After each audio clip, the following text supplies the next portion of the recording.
Bonjour, nous sommes le lundi 3 février 2024 et le sujet est le budget 2025 de la commission mixte paritaire, ce qu'il contient, AME, contribution des plus aisés, taxes sur les billets d'avion. Nous allons voir les principaux points. Le budget de l'AME réduit de 111 millions d'euros, des contributions des plus aisés et des grandes entreprises maintenues, des taxes revues à la hausse, encore des mauvais points, les arrêts maladie des fonctionnaires plus remboursés à 100%, enfin un point relativement positif,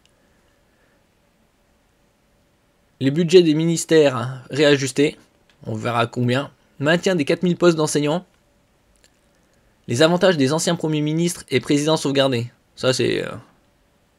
Ils sont sauvés eux. N'oubliez pas de vous abonner pour plus de news nationales, européennes et internationales sur ce monde merveilleux dans lequel nous vivons. Précédemment on avait parlé du 49.3 de François Bayrou. Le chef du gouvernement a déjà exprimé son intention d'utiliser l'article 49.3 de la Constitution pour faire adopter le texte sans vote qui peut encore être amendé jusqu'à la dernière minute pour éviter la censure des députés. Finalement, les têtes changent, les méthodes restent. Le budget de l'AME réduit de 111 millions d'euros, alors qu'ils attendaient un peu plus. La majorité de droite du Sénat souhaitait diminuer l'aide médicale d'État, AME, de 200 millions d'euros. Pourquoi 111 millions et pas 100 millions ou 110 ? Ils ont appuyé sur 1 et ils l'ont fait 3 fois. Selon le texte de la commission mixte paritaire, sur un budget total de 1,3 milliard d'euros. Le chef de file des députés socialistes, Boris Vallaud, n'a pas caché son mécontentement vendredi sur le réseau social X. Nous ne sommes pas satisfaits de la baisse des crédits de l'AME, nous demandions le rétablissement des 200 millions d'euros coupés au Sénat. Toute atteinte à l'AME est une faute. Nous n'accepterons en aucune manière de réduction des soins des étrangers dans l'année. Et qui commence déjà aussi à prendre soin des SDF, il y en a des milliers et des milliers. Et construire davantage de logements. Et améliorer ceux qui sont insalubres, qui se comptent en plusieurs millions. Les contributions des plus aisés et des grandes entreprises maintenues. La contribution différentielle sur les hauts revenus doit permettre d'imposer à hauteur de 20% minimum les contribuables dont le revenu fiscal de référence dépasse les 250 000 euros. Multiplié par 2 pour un couple, cette mesure vise à gagner 2 milliards d'euros de recettes.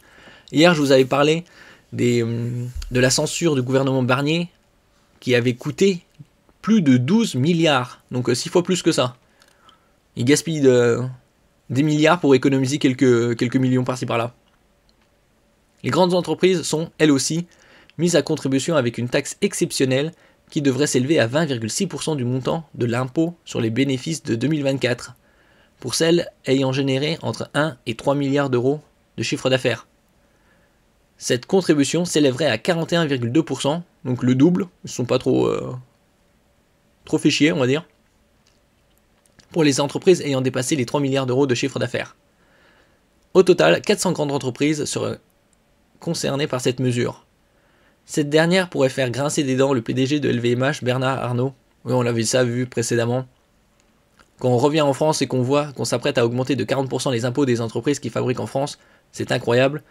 Pour pousser à la délocalisation, c'est idéal. L'armateur CMA CGM serait lui aussi visé par une taxe exceptionnelle d'1 an inscrite dans le texte. Oui, parce que cette taxe exceptionnelle devrait être effective qu'en 2025.